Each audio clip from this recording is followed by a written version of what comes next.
السلام علیکم ناظرین، آج کی اس ویڈیو میں ہم بات کریں گے ایک اہم سیاسی بیان پر جس نے پاکستان کی سیاست میں نئی بحث چھیڑ دی ہے۔ جمعیت علماء اسلام کے سربراہ مولانا فضل الرحمان نے اپنی تقریر میں کہا کہ وہ عمران خان کے ساتھ کھڑے ہیں۔ یہ بات نہ صرف حیران کن ہے بلکہ سیاسی منظرنامے پر اس کے کئی اثرات بھی مرتب ہو سکتے ہیں۔ اس ویڈیو میں ہم جاننے کی کوشش کریں گے کہ مولانا صاحب نے یہ بات کس پس منظر میں کی، سیاسی جماعتوں کا رد عمل کیا آیا اور مستقبل کی سیاست پر اس کے کیا اثرات پڑ سکتے ہیں۔ تو ناظرین چلتے ہیں مکمل ویڈیو کی جانب۔ آج اگر پاکستان تحریک انصاف کے ساتھی شکایت کر رہے ہیں، ان کا لیڈر جیل میں اس حالت میں ہے، اور چونکہ کل ہی آپ ملاقات کر چکے ہیں، ملاقات کر کے بھی آئے ہیں، تو اس ملاقات کی فوری خبر جو ان کی طرف سے آئی وہ واقعی قابل قبول نہیں ہو سکتی۔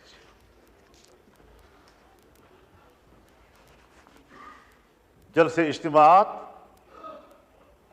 وہ ایک جمہوری حقوق ہیں، اگر جمہوری حقوق میں کے دائرے میں کوئی فیصلہ کرتا ہے، جلسہ کرتا ہے، اس کو جلسے کا حق ہے۔ لیکن میں ایک بات واضح کر دینا چاہتا ہوں کہ اگر میاں نواز شریف صاحب پر ظلم ہوتا ہے، میاں شہباز شریف صاحب پر ظلم ہوتا ہے، آصف علی زرداری صاحب اور ان کی بہن کے ساتھ، ان کی جماعت کے سینئرز کے ساتھ زیادتی اور ظلم ہوتا ہے، اور میں ان کے ساتھ شانہ بشانہ کھڑا ہوں، ان کے خلاف ہونے والے ہر قدم پر میں نے فرنٹ لائن پر لڑائی لڑی ہے، اگر میں اس وقت آپ کے اوپر ہونے والے مظالم میں آپ کے شانہ بشانہ تھا تو میں آج بھی عمران خان پر ہونے والی سختیوں کی مذمت کروں گا۔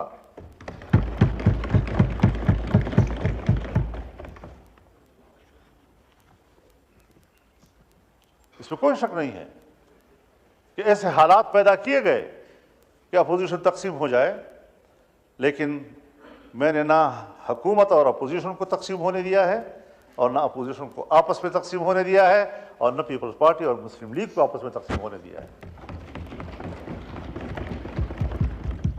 میں نے پیپلز پارٹی سے بھی بلکہ حکومت سے بھی درخواست کی تھی کہ آپ یہ مسودہ شنگھائی کوآپریشن کانفرنس کے بعد کریں۔ میں نے پی ٹی آئی سے بھی درخواست کی تھی کہ ان دنوں میں آپ کسی قسم کا کوئی مظاہرہ نہ کریں۔ کیوں؟ باہر سے مہمان آ رہے ہیں، مہمان ویسے بھی قابل قدر ہوتا ہے۔ گھر میں بھی اگر بھائیوں کے اندر اور عزیزوں کے اندر میں تھوڑی سی کوئی خلش ہوتی بھی ہے تو بھی جب مہمان آتا ہے تو وہ مل کر اس کی خدمت کرتے ہیں، اس کی عزت کرتے ہیں، تو پھر گھر کے داخلی اختلافات اور ناراضگیاں بھول جاتے ہیں۔ یہ ہمارے معاشرے کا اساس ہے، اور میں نے اسی بنیاد پر یہ بات کہی تھی۔ میں شکر گزار ہوں جناب شہباز شریف صاحب کہ آپ نے اس مسودے کو ان دنوں میں اس پر کام کرنا چھوڑ دیا اور اس کو مؤخر کر دیا تھا۔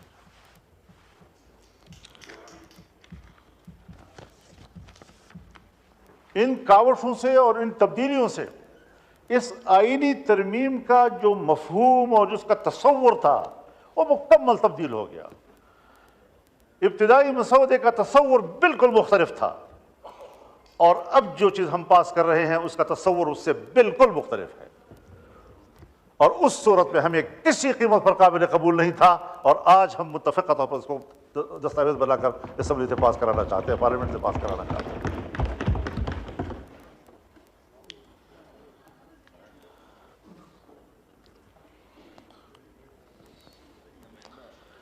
ہم آج بھی ایک بات کہنا چاہتے ہیں کہ عدالت کی تشکیل کے حوالے سے ہر چند کہ میں نے ایک آئینی عدالت کی بات کی تھی، لیکن جتنا بھی ہم نے محنت کی اور کوشش کی اور مختلف سٹیک ہولڈرز کے ساتھ بات کی، اس تصور پر اتفاق نہیں آ رہا تھا۔ کوئی کہہ سکتا ہے کہ وہ آئیڈیل ہے، اس طرح ہونا چاہیے، میں آج بھی اس نظریے کے ساتھ جنگ نہیں لڑ رہا ہوں۔ دیکھیے، جمہوریت ہے، انقلاب نہیں۔ انقلاب میں آپ یک لخت نظام کو تبدیل کرتے ہیں، لیکن جمہوریت میں آپ تدریجی اصلاحات کی طرف جاتے ہیں، تدریجی طور پر آپ اصلاحات لاتے ہیں اس میں۔ جن چیزوں کے ہم کافی عرصے سے اس قابل نہیں تھے کہ کر سکیں، آج ہم بڑی مشکل سے وہاں پہنچے ہیں کہ جو ہم نہیں کر سکتے تھے آج ہم کر پا رہے ہیں۔ اس حوالے سے میں یہ بھی عرض کرنا چاہوں گا کہ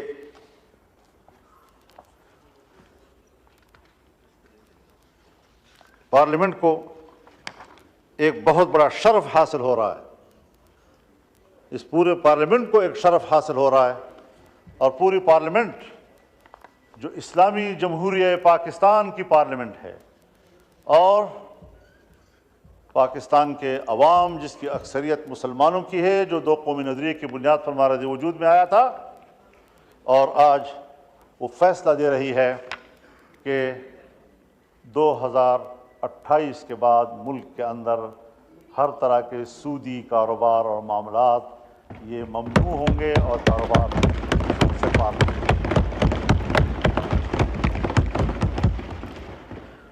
یہ آج بہت بڑا فیصلہ ہم نے کیا ہے۔ ہمارے کورٹ نے فیصلہ کیا، 1997 میں فیصلہ کیا، لیکن نظر ثانی کیسوں کے نتیجے میں آج تک اس کے کوئی فیصلہ نہیں آ سکا۔ ابھی پھر شریعت کورٹ نے اس کے حوالے سے فیصلہ کیا، لیکن کمرشل بینک، عام بینک، وہ دوبارہ نظر ثانی میں چلے گئے، اور وہ اتنی کمزور عدالت ہے ہماری شریعت کورٹ کہ اس کے خلاف کوئی درخواست دے دے تو ان کا فیصلہ معطل ہو جاتا ہے۔ اب اس کو مضبوط بنانا ہے، اور اللہ تعالیٰ نے بڑے واضح طور پر فرمایا ہے، یا ایھا الذین آمنوا اتقوا اللہ وذروا ما بقی من الربا ان کنتم مؤمنین، کہ اللہ سے ڈرو اور تمہارے ذمہ جو سود کا کوئی مال ہے اس کو چھوڑ دو اگر تم ایمان والے ہو، اور اگر نہیں کرتے فإن لم تفعلوا فأذنوا بحرب من اللہ ورسولہ، اگر تم یہ کاروبار نہیں چھوڑتے تو پھر اللہ کے ساتھ جنگ کے لیے تیار ہو جاؤ۔ اور مفسرین نے لکھا ہے کہ سودی کاروبار کرنے والے آخرت میں جب اللہ کے سامنے پیش ہوں گے تو اللہ کہے گا تلوار اٹھاؤ، لڑو میرے ساتھ، جنگ کرو میرے ساتھ، اگر تیرے اندر ہمت ہے تو۔ کیا وہ اللہ کے سامنے تلوار اٹھا سکے گا؟ ناظرین، آپ لوگوں نے ویڈیو دیکھ لی، اب آئیے اس پر تفصیل سے بات کرتے ہیں۔ مولانا فضل الرحمان پاکستان کے ایک اہم سیاسی رہنما ہے جو ہمیشہ ملکی سیاست میں نمایاں کردار ادا کرتے آئے ہیں۔ ماضی میں ان کا اور عمران خان کا تعلق زیادہ تر سیاسی اختلافات اور تنقید پر مبنی رہا ہے۔ اکثر جلسوں اور بیانات میں دونوں رہنماؤں نے ایک دوسرے پر کھل کر تنقید کی ہے، لیکن اب جب مولانا فضل الرحمان نے یہ کہہ دیا کہ وہ عمران خان کے ساتھ کھڑے ہیں تو اس نے سب کو حیران کر دیا ہے۔ سیاسی تجزیہ نگاروں کا کہنا ہے کہ یہ بیان دراصل ملک میں جاری سیاسی صورتحال اور بڑھتی ہوئی کشیدگی کی طرف اشارہ ہے۔ مولانا صاحب نے اپنی تقریر میں کہا کہ پاکستان کو بچانے کے لیے سیاسی جماعتوں کو اپنے اختلافات بلا کر ایک پلیٹ فارم پر آنا ہوگا۔ ان کے مطابق اگر قیادت یکجا ہو جائے تو ملکی مسائل کو بہتر طور پر حل کیا جا سکتا ہے۔ یہ بیان مسلم لیگ نون کے حلقوں میں بھی موضوع بحث بنا ہوا ہے۔ کچھ لوگوں کا خیال ہے کہ یہ صرف ایک وقتی سیاسی حکمت عملی ہے، جبکہ کچھ لوگ اسی سیاست میں ایک نئے موڑ کے طور پر دیکھ رہے ہیں۔ اس صورتحال نے یہ سوال پیدا کر دیا ہے کہ کیا واقعی اپوزیشن جماعتیں اب ایک دوسرے کے قریب آ رہی ہے؟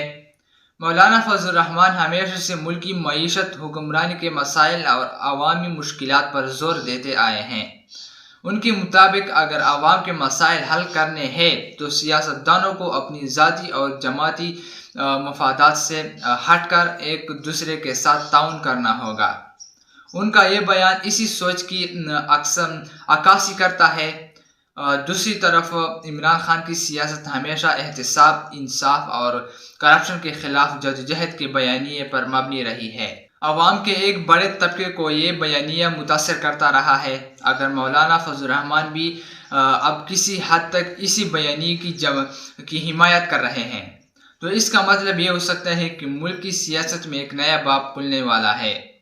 اب سوال یہ پیدا ہوتا ہے کہ کیا واقعی مولانا فضل الرحمان اور عمران خان کے درمیان کوئی باضابطہ سیاسی اتحاد قائم ہو سکتا ہے، یا یہ صرف ایک وقتی بیانیہ ہے جو موجودہ حالات میں سامنے آیا ہے؟